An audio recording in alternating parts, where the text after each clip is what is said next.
Hello friends, नमस्कार। मैं हूं भरत। अपनी यूट्यूब चैनल पर मैथ्स, रीजनिंग और बीजा विषयों पण शामिल है। हाल में आपने मैथ्स अभ्यास रनिंग है, तो चलो मित्रों आपने मैथ्सना नवा टॉपिक विषय चर्चा करीशू।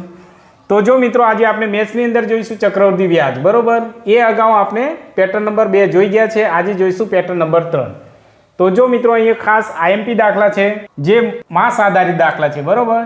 जेम के 3 मास आधारित, 6 मास आधारित, बरोबर। तो जो मित्रों एना विषयनी थोड़ी समजूती मेळवी लीए डिटेल में, बरोबर। तो चलो मित्रों आपने जो अहीं सौप्रथम 6 मासनुं जोईए, बरोबर। 6 मास, जो 6 मास एटले वर्षना केटला मास होय छे? 12, बरोबर। तो 6 मास होय तो वर्षना केटला भाग पड़े छे मित्रों? तो वर्षना 2 भाग पड़शे, बरोबर। 6 ना 2 भाग पड़े छे। तो जो वर्षनुं 1000 रुपया कदाच व्याज होय तो दर 6 महीना आपने केटला भरवू पड़े? तो 500 भरवा पड़े। आ रीतना, बरोबर। 500 भरवा पड़े। तो अहीं केटला भाग पड़े छे?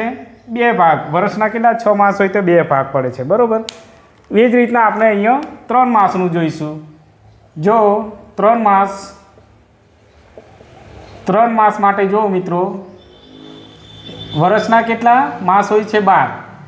तो अहीं 3 मास होय तो वर्षना आपणे अहीं 4 विभाग पड़शे। केटला मित्रों? 4 विभाग पड़शे।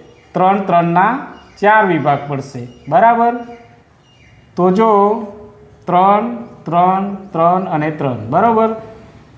तो जो मित्रों कदाच वर्षनु अहीं 2000 व्याज होय, बराबर। वर्षनु 2000 व्याज होय अने दर 3 महीने भरवू होय तो केटला भरवू पड़े? 500 रुपया दर महीने केटला? 500 भरवा पड़े। वर्षनी अंदर केटला? 4 वखत 500 भरवा पड़े। वर्षनु 2000 व्याज होय तो अहीं 3 मास होय तो केटला भाग पड़े छे? 4 भाग पड़े छे, बरोबर। 4 भाग। तो जो मित्रों आपने दाखलो कई रीतना गणવાનો छे तो एना माटेनुं नानुं सूत्र छे एक, बरोबर। तो जो मित्रों 6 मास तरीके पूछाई होय, 6 मास माटे आपने आर छेदमां 6 मासना केटला भाग पड़े छे? 2, बरोबर। 2 भाग। तो अहीं आर छेदमां केटला? 2 लखीशुं अने टाइम समय होय तो गुण્યા 2 करीशुं, बरोबर। 2 केम करीए? तो अहींया 2 भाग पड़े छे एटले। अने कदाच 3 मासनुं होय तो 3 मास होय तो आपणे सूत्रमां कई रीतना लखीशुं? तो आर छेदमां 4 लखीशुं अने टाइम हशे तो टी गुण્યા 4 करीशुं। 4 केम? तो अहींया 3 मासनी अंदर 4 विभाग पड़े छे, 1 2 3 4 एटले, बरोबर। तो सूत्रनी अंदर आनो आपणे उपयोग करवानो छे। तो चलो मित्रों आपणे उदाहरण जोईशुं એટલે સૌથી વધુ ખ્યાલ આવી જશે। તો ચલો મિત્રો આપણે ઉદાહરણ જોઈશું। સૌપ્રથમ રકમ વાંચીશું, બરોબર। રકમની અંદર શું કહે છે? ₹8000 ના 40% દરથી 6 માસનું ચક્રવૃદ્ધિ વ્યાજ શોધો અને વ્યાજનો દર કેટલા? 3 માસનો છે, બરોબર મિત્રો। અહીંયા માસ આપ્યા છે तो आपने खास ध्यान राखवानुं छे, छेल्ले आपने रकम बराबर वाँचवानी। 6 मास आप्या छे, 3 मास के वार्षिक, बराबर। तो चलो मित्रों आपने दाखलो गणीशुं। सौप्रथम आपने शुं करीशुं? मुद्दल किंमत केटली छे? तो 8000 छे, बरोबर। मुद्दल एटले प्रिंसिपल, बरोबर। पी अने रेट एटले आपने दर कहीशुं, बरोबर। दर केटलो छे? 40% छे अने छेदमां केटला? 3 मास छे एटले शुं करीशुं? 4 लखीशुं छेदमां, बरोबर। एक खास ध्यान राखजो मित्रों। अने समय केटलो छे? 6 मास। टाइम एटले समय, बराबर। 6 मास गुण્યા 4 करवा पड़शे। केम के 4 केम करीशुं? तो 3 मासना केटला वर्षना? 4 भाग पड़े छे एटले। तो चालो हवे आपने आनुं लिस्ट करी लईए। पी मुद्दल बराबर केटलुं छे?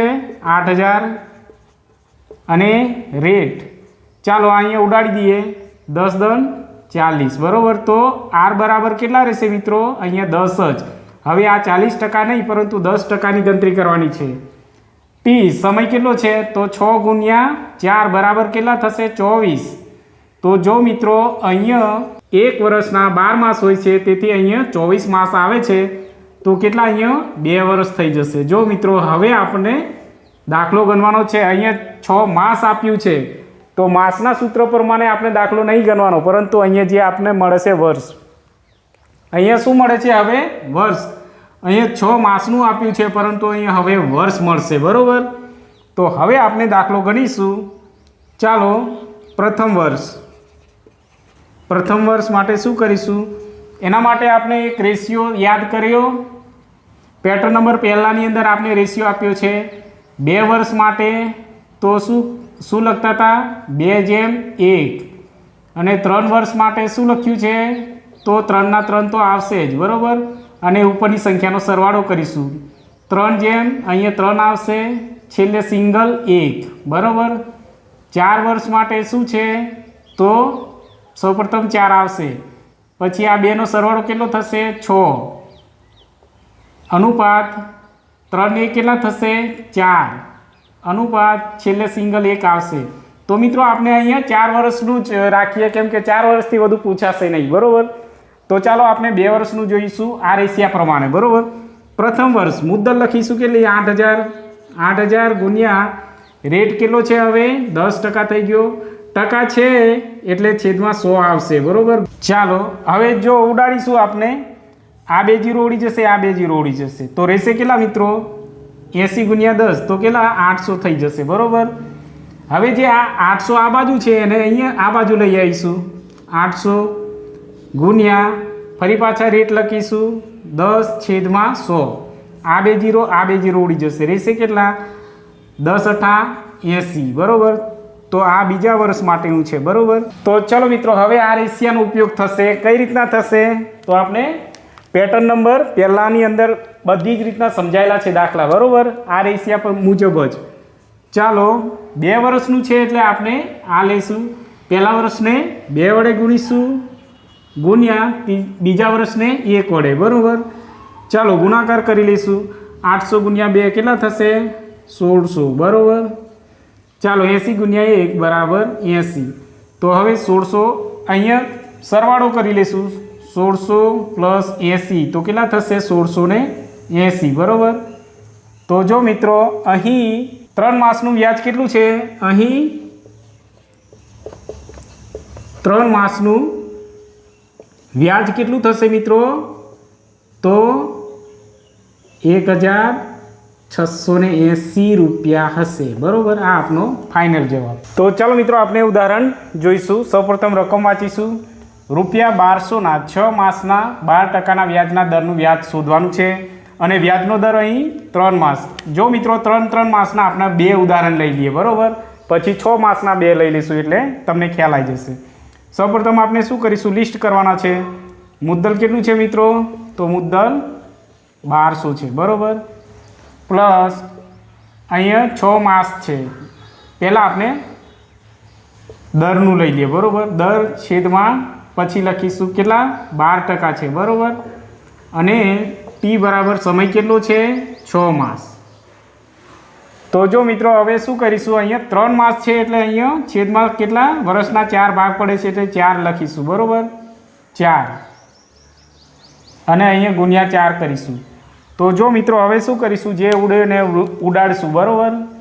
4 તરી 12. બરાબર. તો અહીંયા હવે મિત્રો 12% નહીં પરંતુ 3% થઈ ગયા, કેમ કે 3 માસનું શોધવાનું છે એટલે આપણે આવું કરવું પડે. બરાબર. સમય તો 100 ચોક 24. તો જો મિત્રો અહીંયા 24 થઈ ગયા. અહીંયા સમય 6 માસનો હતો, પરંતુ હવે 6 માસથી બદલાઈને 24 માસ થઈ ગયો. એટલે 1 વર્ષના 12 માસ હોય છે, અહીંયા 24 માસ થઈ ગયા. બરાબર. તો 24 માસ બરાબર 2 વર્ષ. કેટલો સમય થઈ ગયો 2 વર્ષનો. તો હવે આપણે ફાઇનલ લખી દઈએ. અહીંયા જો મુદ્દલ કેટલું છે, તો કે 1200 રૂપિયા. અને આર બરાબર કેટલા, તો 3% થઈ ગયું. અને ટી કેટલો થઈ ગયો, તો 2 વર્ષ. બરાબર. ટી એટલે ટાઈમ. બરાબર. તો ચાલો હવે પ્રથમ વર્ષ માટે આપણે શોધીએ. 2 વર્ષ પહેલાં જે શોધ્યો એ જ રીતના આપણે આના પરથી આપણે શોધવાના છે. બરાબર. તો જો મિત્રો પ્રથમ વર્ષ માટે શું કરીશું, સૌપ્રથમ મુદ્દલ લખીશું 1200 ગુણ્યા રેટ કેટલો છે 3% છે એટલે છેદમાં 100 આવશે જ. બરાબર. તો જો મિત્રો અહીંયા આ બે જીરો ઉડી જશે બરાબર. તો રહેશે કેટલા 12 દુ 24 12 તારી 36. તો એ 36ને અહીંયા લઈ આવવાનું છે હવે બીજા વર્ષ માટે બરાબર. બીજા વર્ષ માટે આપણે શોધવાનું છે 36 ગુણ્યા 3/100 આવશે બરાબર. તો જો મિત્રો અહીંયા હવે કોઈ ઉડે એવું લાગતું નહીં તો શું કરીશું 36 ગુણ્યા 3 કરીશું 36 ગુણ્યા 3 બરાબર. તો 6 તરી 18 નો 8 વધી 1 બરાબર. 3 તરી 9 ને 1 10. તો કેટલા કુલ અહીંયા થશે 108 થશે અને છેદમાં 100 છે. જો મિત્રો આ 100 ને આપણે નીકાળી દઈએ તો અહીંયા પોઈન્ટ કરી દેવું પડશે બરાબર. તો 1.08 થઈ ગયા. તો ચાલો હવે શું કરીશું હવે આનો ઉપયોગ કરીશું આ રેશિયાનો 2 વર્ષ. તો પ્રથમ વર્ષ માટે આપણે 2 વડે ગુણીશું ગુણ્યા 2 અને છેલ્લો 1 બીજા વર્ષ માટે ગુણીશું. 36 દુ કેટલા થશે મિત્રો 72 અને અહીંયા 1.08 આવશે બરાબર. હવે આનો સરવાળો કરી દઈશું 72 + 1.08 બરાબર 8 0.37. તો કુલ કેટલા થશે અહીં 3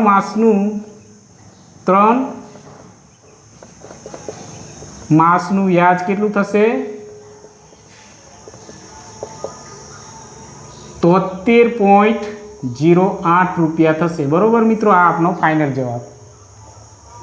થોડી પ્રેક્ટિસ કરવી પડશે મિત્રો, બહુ જ સહેલા દાખલા છે. તો ચલો મિત્રો આપણે ઉદાહરણ જોઈશું.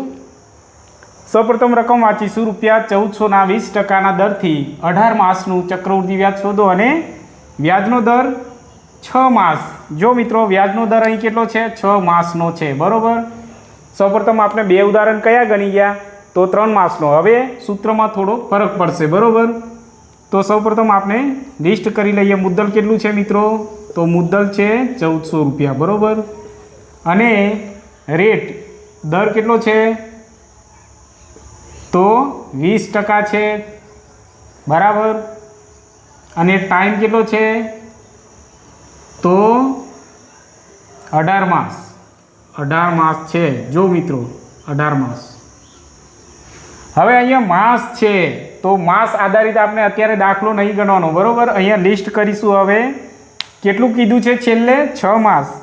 6 માસ કીધું છે એટલે આપણે અહીંયા વર્ષના 2 ભાગ પડે છે તો અહીંયા આપણે 2 લખીશું બરાબર. અહીંયા 2 લખીશું અને અહીંયા ગુણ્યા 2 કરીશું બરાબર. જ્યાં આર છે ત્યાં 2 છેદમાં કરીશું અને સમય ટી છે ત્યાં ગુણાકાર કરીશું બરાબર. તો અહીંયા ઉડાડી દઈએ 10 દુ 20. તો આ 20% હતા એની જગ્યાએ 10% થઈ જશે. અહીંયા 18 માસ છે તો 18 દુ 36 બરાબર 36 થશે. તો 1 વર્ષના 12 માસ તો 12 દુ 24 12 તારી 36. તો જો મિત્રો અહીંયા કેટલા 3 વર્ષનું થઈ ગયું 36 માસ એટલે 3 વર્ષ. તો હવે આપણે માસ આધારિત નહીં પરંતુ વર્ષ આધારિત ગણીશું બરાબર. અહીંયા ભલે ને માસ આપ્યા છે પરંતુ હવે વર્ષમાં કન્વર્ટ થઈ ગયું બરાબર. તો ચાલો અમને મુદ્દલ કેટલી છે ₹1400 અને રેટ બદલાઈ ગયો છે 20% નહીં પરંતુ 10% બરાબર. રેટ કિલો 10% હવે થઈ ગયો અને સમય તો 3 વર્ષ થઈ ગયો છે બરાબર. પહેલાં કેટલો 18 માસ હતો. તો હવે આપણે પ્રથમ વર્ષ માટે જોઈશું. પ્રથમ વર્ષ તો આપણે 3 વર્ષ છે એટલે આ રીતથી ગણીશું બરાબર. આ રેશિયાની મદદથી. તો સૌપ્રથમ આપણે મુદ્દલ કેટલું છે 1400 ગુણ્યા રેટ કેટલા છે 10% છે એટલે છેદમાં 100 આવશે જ બરાબર. આ 2 0 ઉડી ગયા તો રહેશે કેટલા 140 બરાબર. તો હવે આ 140 છે એ અહીંયા લઈ આવીશું 140 બીજા વર્ષ માટે બરાબર. તો જો મિત્રો બીજા વર્ષ માટે 140 ગુણ્યા રેટ કેટલો છે 10 છેદમાં ટકા છે એટલે 100 આવશે જ. તો જો મિત્રો આ 0 અને આ 0 તો રહેશે કેટલા મિત્રો 14.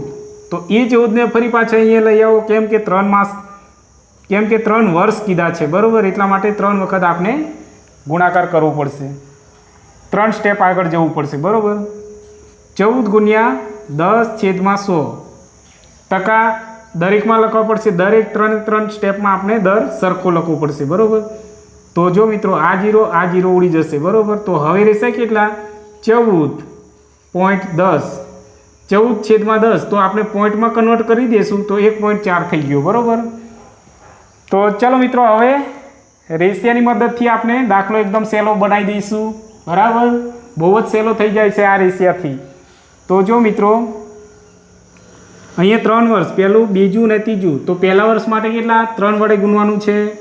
અને બીજા વર્ષ માટે તો એ પણ 3 વડે ગુણવાનું છે. અને ત્રીજા વર્ષ માટે છેલ્લે 1, બરાબર. તો ચાલો 14 × 8 = 42, એટલે કેટલા થશે? 420. 14 × 8 = 42 થશે, બરાબર. અહીંયા 1.14 જ રહેશે, બરાબર.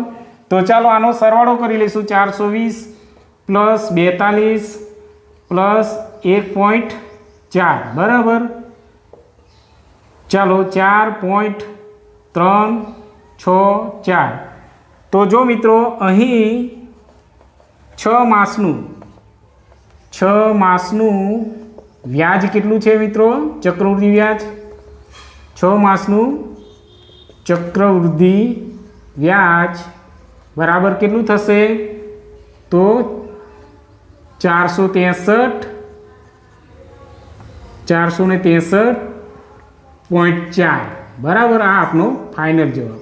તો ચાલો મિત્રો આપણે ઉદાહરણ જોઈશું. સૌપ્રથમ રકમ વાંચીશું. 30,000 રૂપિયાના 20% વ્યાજના દરથી 1.1/2 વર્ષનું ચક્રવૃદ્ધિ વ્યાજ કેટલું થશે? અહીં વ્યાજનો દર અર્ધવાર્ષિક. જો મિત્રો અર્ધવાર્ષિક એટલે 6 માસનું સમજવાનું છે, બરાબર. આ શબ્દો ખાસ ધ્યાન રાખજો, 6 માસ, બરાબર. તો ચાલો હવે આપણે લિસ્ટ કરી લઈએ. મુદ્દલ કેટલું છે મિત્રો? મુદ્દલ 30,000, બરાબર. 30,000. અને રેટ કેટલો છે? તો 20%, બરાબર. અને સમય કેટલો છે? તો 1.1/2, બરાબર. આ હવે જો મિત્રો અર્ધવાર્ષિક એટલે કેટલું? 6. તો વર્ષના આપણે 2 ભાગ પડશે એટલે 2 લખીશું, બરાબર. 6 માસનું હોય તો આપણે આરના છેદમાં 2 મૂકવાના છે અને ટીના સામે 2 વડે ગુણવાનું છે, બરાબર. તો ચાલો મિત્રો હવે જે ઉડે એને ઉડાડી દઈશું. જો મિત્રો અહીંયા 20% છે એટલે 10 × 20, બરાબર. તો હવે અહીંયા નવા 10% થઈ ગયા, આનો ઉપયોગ થશે નહીં. ટી બરાબર જો 1.1/2, બરાબર. તો અહીંયા 2 × 2 અને અહીંયા પ્લસ કરીશું એટલે કેટલા થશે મિત્રો? 3/2 × 2, બરાબર.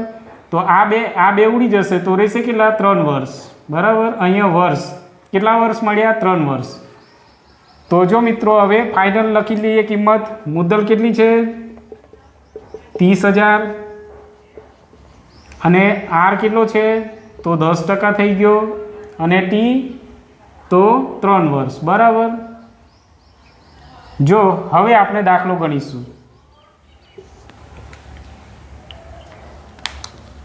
જો પ્રથમ વર્ષ માટે મિત્રો અહીંયા 3 વર્ષ છે, બરાબર. હવે 3 વર્ષ માટે આપણે દાખલો ગણવાનો છે. 3 સ્ટેપ. પ્રથમ વર્ષ માટે પ્રથમ વર્ષ શું કરીશું? હવે આ રેશિયા પ્રમાણે દાખલો ગણીશું, બરાબર. તો ચાલો મિત્રો મુદ્દલ પહેલાં લખીશું 30,000. 30,000 ગુણ્યા રેટ કેટલો છે? 10/100. 100 કેમ લખીએ છીએ? તો અહીંયા ટકા છે એટલા માટે, બરાબર. તો જો મિત્રો આ 2 0 આ 2 0 ઉડી જશે તો રહેશે કેટલા? 300 × 10 એટલે 3,000, બરાબર. ચાલો બીજા વર્ષ માટે આપણે આ રકમ અહીંયા લઈ આવવાની છે, બરાબર. કેટલા? 3,000 ગુણ્યા ફરી પાછા રેટ લખીશું 10/100, બરાબર. આ 2 0 આ 2 0 ઉડ્યા તો રહેશે કેટલા? 30 × 10 તો 300. ચાલો ત્રીજા વર્ષ માટે શું કરીશું? તો આ 300 અહીંયા લઈ આવીશું ગુણ્યા રેટ કેટલા છે? 10% છે એટલે છેદમાં 100 આવશે જ. તો જો મિત્રો આ 2 0 આ 2 0 ઉડી જશે, રહેશે કેટલા? તો 30, બરાબર. હવે આપણે આ રેશિયો પ્રમાણે ગણીશું. 3 વર્ષ માટે સૌપ્રથમ પહેલા વર્ષ માટે 3 વડે ગુણીશું, બરાબર. ગુણ્યા 3. બીજા વર્ષ માટે પણ ગુણ્યા 3 અને છેલ્લા વર્ષ માટે ગુણ્યા 1. ચાલો 3 તરી 9 એટલે કે 9000 થશે, બરાબર. અહીં જો 3 તરી 9 અને 2 0 મૂકીશું એટલે કેટલા થશે? 900. અહીંયા 30. તો ચાલો આ બધાનો સરવાળો કરી લઈએ. 9000 930 0 3 9 9. તો જો મિત્રો અહીં 6 માસનું ચક્રવૃદ્ધિ વ્યાજ કેટલું થશે મિત્રો?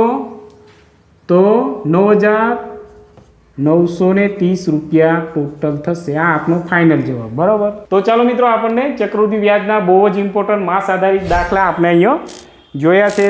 ખાસ જોજો મિત્રો. અને જો મિત્રો અમારો વિડીયો પસંદ આવે તો લાઈક અને શેર કરજો, તેમજ સબસ્ક્રાઈબ કરવાનું ભૂલતા ના મિત્રો. Thank you.